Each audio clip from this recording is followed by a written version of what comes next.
Whereas, as I was continuing with the chlorine test for chlorine, if you get a pale yellow precipitates, or that are, you can say, hardly or sparingly soluble in ammonium hydroxide, that means bromine is present.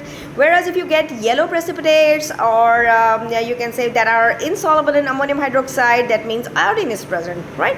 Now after detecting these three elements, finding out these three elements, that is, they are confirming you the presence of chlorine, bromine and iodine, you will be performing the layer test, as layer test is again a confirmatory test, right?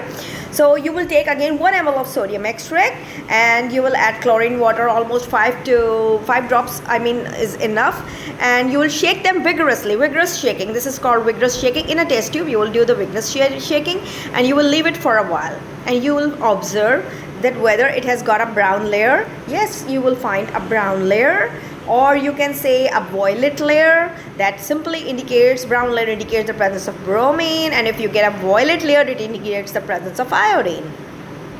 So this was something I was explaining to you about the presence of the elements that are supposed to be present or absent in your known or unknown organic compound. When you are provided with a known organic compound, it becomes very easier for you to see the name. First of all, you know the name of the compound, then you know if you know the name, that means you know the structure of the compound, then you know how many functional groups are attached with it, right? You can see the structure, whether it is saturated, unsaturated, if it contains a ring or what, because you know the name, you know everything. When you know the name, you know everything. You simply Google it and you will find it. You simply Google that thing, you will write down the number, the name, and you will get all the information regarding that compound over there, right? So it becomes easier then to find out whether you are performing the test correctly or not. That's why I always, as a teacher, organic chemistry teacher, I always prefer and like to assign my students a known compound first, so that they should have a practice of knowing, and they can match their findings with the findings that are indicated in the scheme. And if the findings are matching, that means yes, they are moving towards the right direction. Whereas if it's not matching, that means they are doing the blunder, and they are supposed to again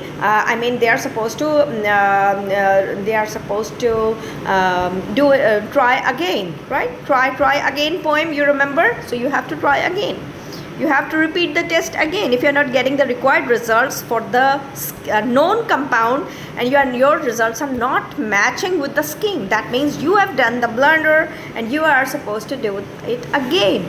Maybe your sodium extract was not prepared perfectly. Maybe you did some blunder in making cutting the sodium piece not directly clearly as the sodium piece. What I told you, it's all brownish in color. Its outer layer is all because they are kept in that kerosene oil for years.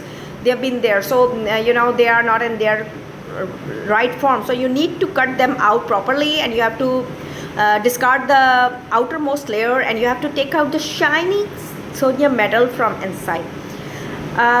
Dear students, these things I don't think so you are going to be taught by any other teachers, because they don't go into such details. I appreciate if you go through my videos again and again, and you will observe and you try to memorize these small indications and the consequences which we can have if we will not follow our instructor, our demonstrator, our professor, our teacher, right?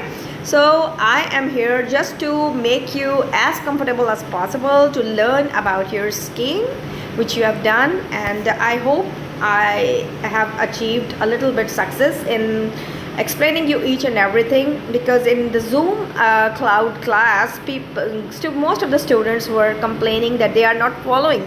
So I think this is the better way to explain you these experiments. Though we cannot perform any experiment, I cannot do an experiment, but I can tell you what we have done. You still have something in your mind what we would have done in January, in February, and I was with you people. So you can memorize all those things again, and you can match those things with this video. Thank you very much.